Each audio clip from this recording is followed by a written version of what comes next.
Após bombardeios de críticas, narrativas e tentativas de cancelamento por parte de alguns católicos, Dom Adair, durante sua fala, ele rasga o verbo fazendo revelações que deixaram muita gente de queixo caído. Se muitos acharam que Dom Adair ficaria em silêncio por conta de toda a perseguição que vem acontecendo, uma fala durante sua pregação chama atenção e deixa muita gente impressionada com uma resposta nada agradável para alguns. Mas o que será que Dom Adair falou que impactou não somente quem estava ouvindo, mas também todos aqueles que acompanham seu trabalho? Fique aí que você vai saber já já, logo após a vinheta. Salve Maria Imaculada e viva Cristo Rei. Saudações a todos, que a paz de nosso Deus esteja com todos vocês. É um imenso prazer ter vocês aqui no canal e eu já peço a sua colaboração para que a mensagem que eu estou transmitindo alcance mais pessoas. Deixe seu like aí que é muito importante, não vai te custar nada, e se na hora do like aparecer hypar, clica nele também para que esse vídeo possa ser mais impulsionado. Inscreva-se no canal e ative o sininho das notificações para não perder os próximos vídeos, ok? Após uma repercussão avassaladora em torno das palavras de Dom Adair, finalmente ele abre o jogo e faz declarações durante sua pregação que muitos não esperavam ouvir. Acompanhe comigo até o final e vejam o motivo absurdo do porquê querem tanto cancelar Dom Adair. Romeiros e romeiras de Nossa Senhora da Abadia, presentes neste grande santuário a ela dedicado, aqui nos ermos de Goiás, chamado Muquem. Associo-me a cada um de vocês que todos os anos vem a este santuário para render homenagens a Nossa Senhora, pedir graças e também agradecer. Completo neste ano 40 anos de Romaria. Acredito que somente uma vez por doença que eu não pude estar aqui. Uno-me também a Dona Deusinha, que há 95 anos atrás nascia aqui na Romaria de Muquem e está conosco. Querido povo de Deus, a Romaria do Muquem é um tempo para nós renovarmos nossa aliança com Deus. O Antigo Testamento, o povo judeu viveu a primeira aliança. E também o povo judeu do Antigo Testamento tinha um senso de peregrinação muito aguçado. Quando a gente reza o Salmo 121, ali está o peregrino judeu que diz: que alegria quando ouvi que me disseram, vamos à casa do Senhor. Já bem antes de Jesus, desde Salomão e a construção do templo, que os judeus peregrinavam ao encontro do Senhor para adorar a palavra, adorar a presença do Deus inefável, do Deus único e verdadeiro, e se prepararem para receber o Messias. Nós católicos já temos toda a revelação de Deus, os judeus não tinham, porque Jesus ainda não havia chegado para realizar o Antigo Testamento e dar o Novo Testamento, para cumprir a primeira aliança e estabelecer a segunda aliança para sempre, esta aliança que é renovada em cada Santa Missa. Qual deve ser a atitude interior do romeiro de Nossa Senhora da Abadia? Uma atitude profunda, de adoração, de busca da glória de Deus e da santidade. Ao sairmos das nossas casas, com o coração piedoso, espiritualmente tocado pelo mistério de Deus, nós podemos cantar com os peregrinos judeus: que alegria quando ouvi que me disseram, vamos à casa do Senhor, à casa da Senhora da Abadia. É um caminho que nós fazemos, alguns com facilidade, outros com sacrifícios, alguns a pé, outros a cavalos, outros de moto, outros de bicicletas e assim por diante. E aqui nós chegamos. E quando entramos no santuário, essa porta grande do meio do santuário, que recorda para nós o Cristo, aquele que abre a porta do redil das ovelhas para que nós possamos entrar e adorar. E ao sermos acolhidos na porta do santuário, os nossos olhos cravam na pequena imagem de Nossa Senhora Aparecida, esta imagem já com cerca de 300 anos, e a gente sente o desejo da humildade. Se uma coisa é certa, Nossa Senhora nos chama à humildade. A sua imagem é pequenininha, mas é exatamente nas pequenas coisas, como dizia Santa Teresinha do Menino Jesus, que nós descobrimos as belezas de Deus. Realizando as pequenas coisas, os pequenos gestos, o romeiro encontra com Nossa Senhora a sua imagem, que lembra-nos que a Virgem Maria, do alto da sua bondade de mãe do Cristo, olha para nós, nos acolhe e nos coloca diante do seu Filho, dizendo: fazei tudo o que ele vos disser. O romeiro verdadeiro, quando chega ao santuário, ele é envolvido pelo mistério.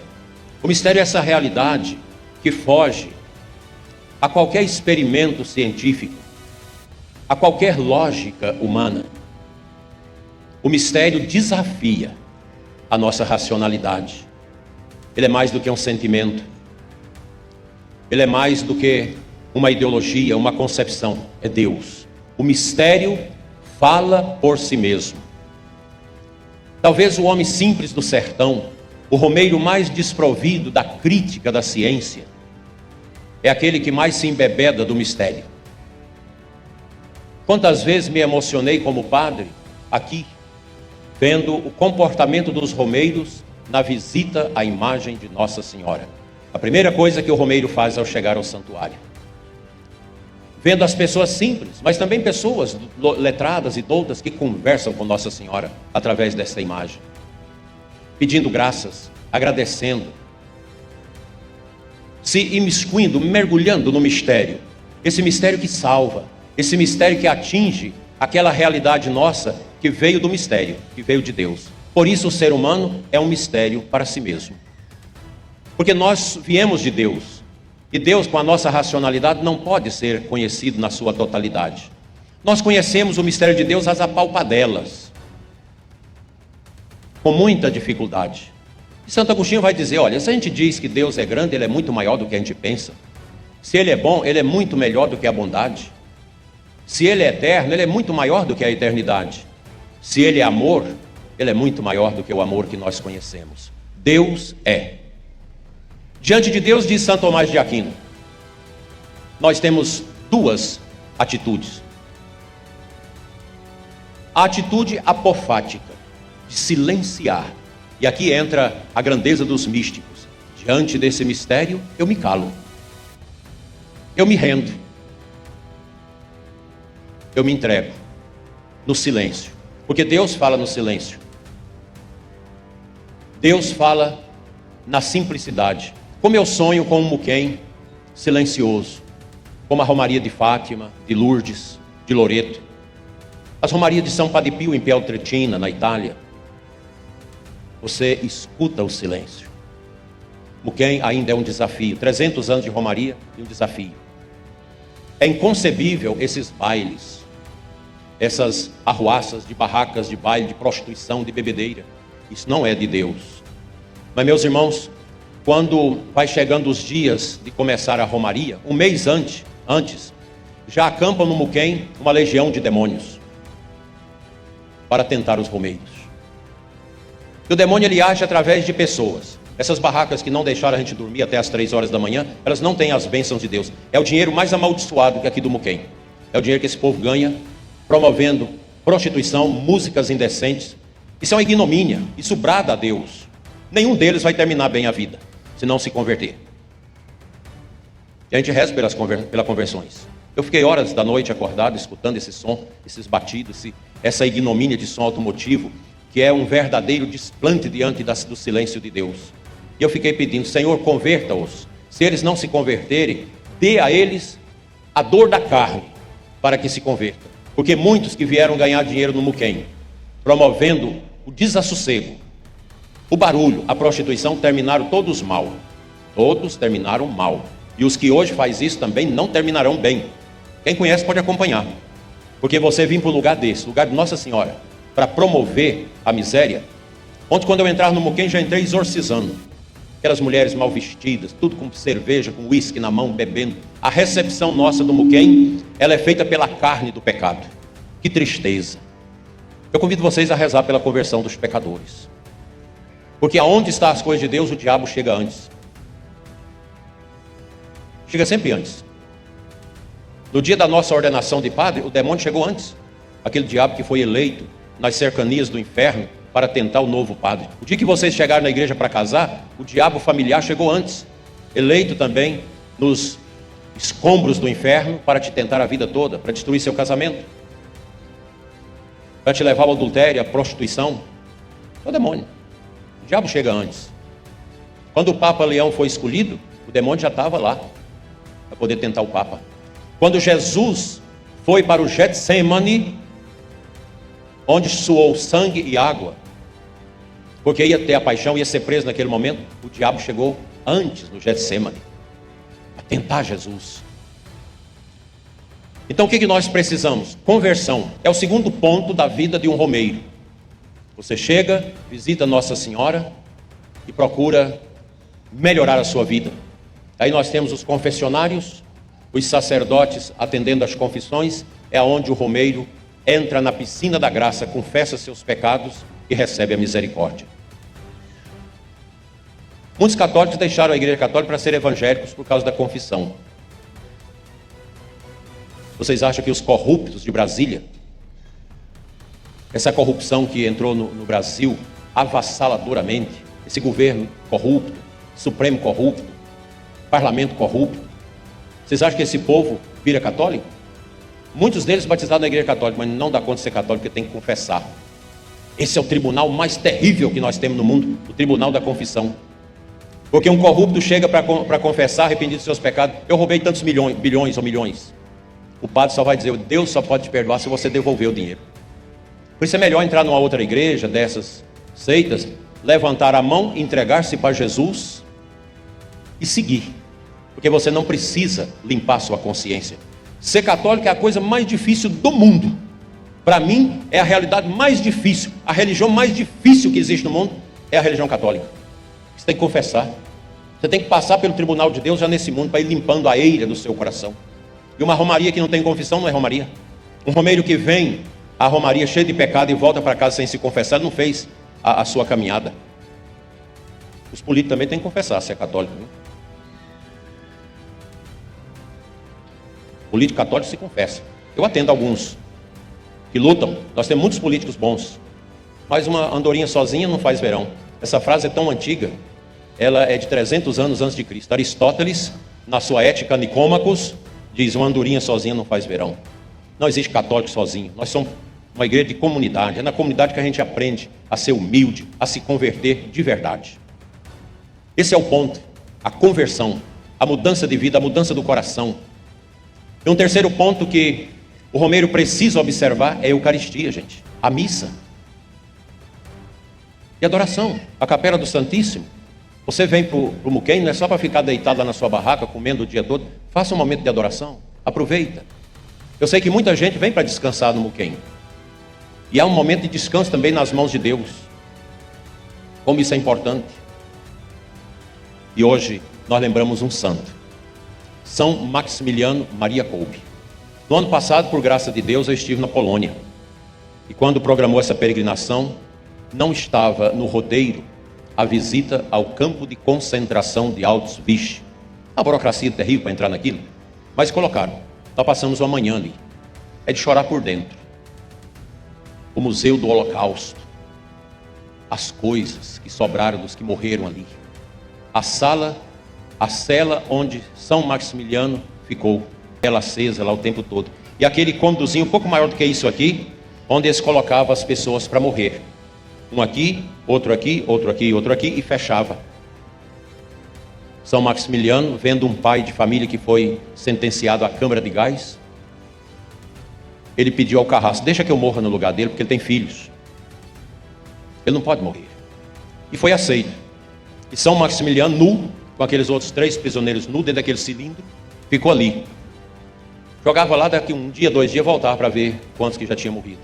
Os 3 tinham agachado, morrido, e ele ainda estava vivo. Aí tiraram o pobre santo, deram uma injeção no coração dele, letal, e ele morreu, e jogou no forno crematório.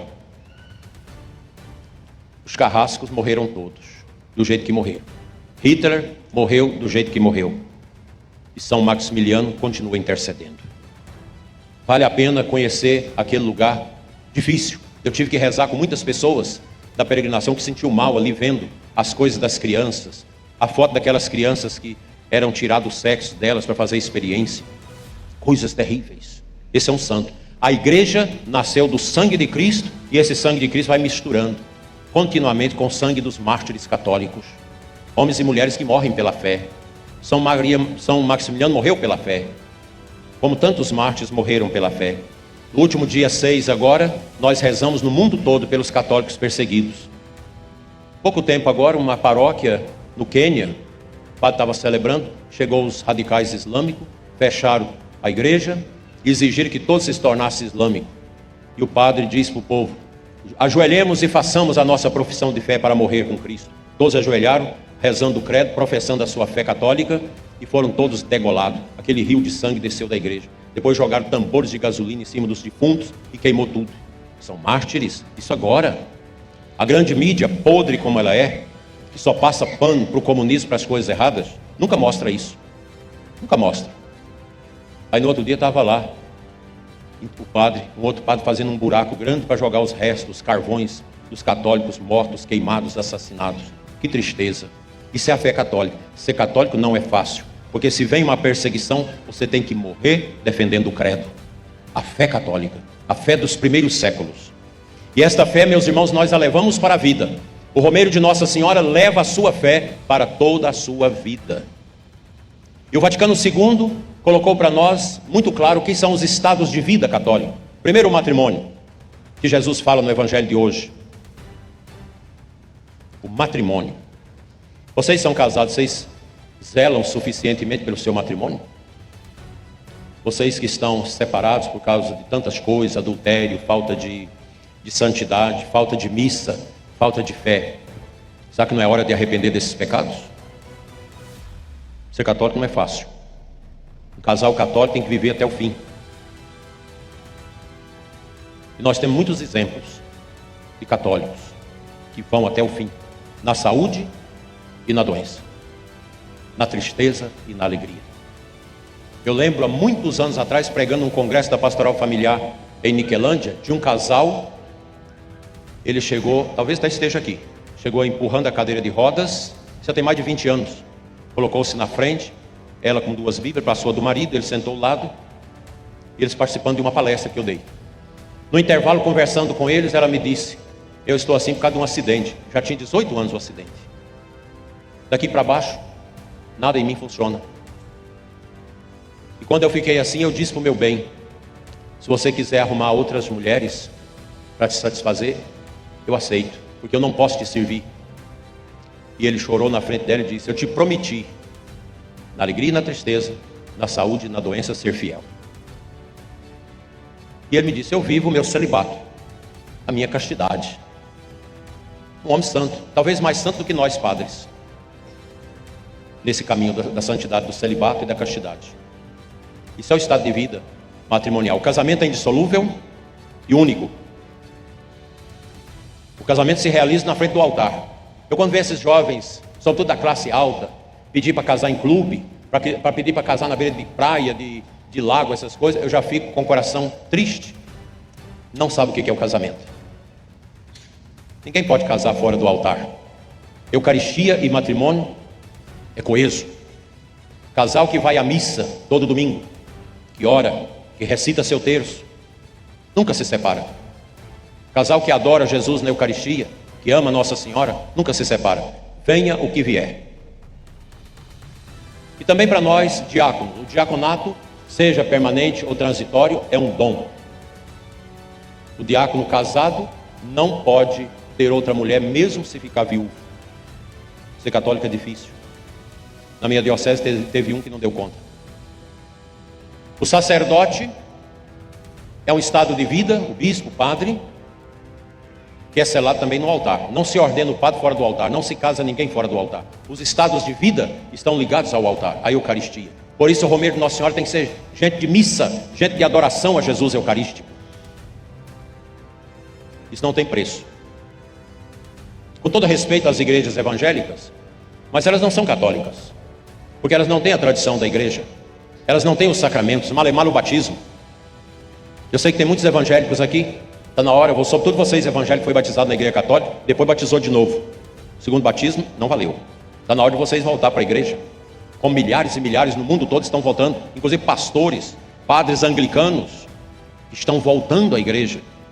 Porque as mídias sociais despertou o conhecimento da patrística, dos ensinamentos primitivos da igreja, desde o Didaquê, esse primeiro catecismo da igreja, do primeiro século da igreja, que está aí na internet.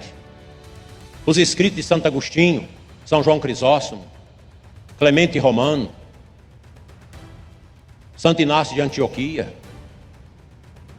dos grandes patrísticos, dos 6 primeiros séculos da igreja. Um católico que conhece a igreja católica jamais deixará a igreja católica, porque ele sabe que a igreja católica possui todos os remédios necessários e adequados. Deixa vocês arrumar esse microfone para mim, gente, está horrível esse microfone. A igreja católica possui todos os remédios necessários e adequados para a nossa salvação. Os remédios que a igreja tem é a palavra, a tradição e os sacramentos.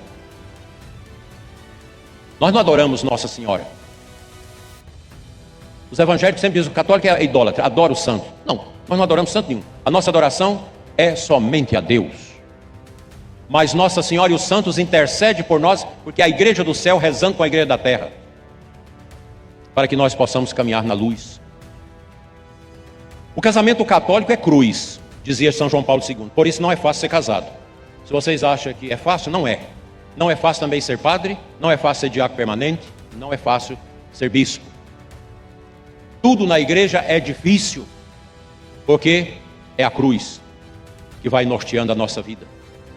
Em Auschwitz, no campo de concentração da Polônia, foi atormentado o grande médico judeu Viktor Frankl, que quando saiu de casa preso com a mulher e seus 2 filhos, uma filha e um filho, ele sabia que todos iam morrer. E ele buscou dentro de si uma força divina para não morrer, para depois escrever tudo sobre o que ele ia passar. Quando entra no carroção, chega lá na frente, masculino para cá, feminino para cá. A esposa lhe dá o último beijo, a filhinha lhe dá o último beijo, despede-se. E ele diz: eu não vou morrer. Tudo tem um sentido. O sofrimento tem um sentido.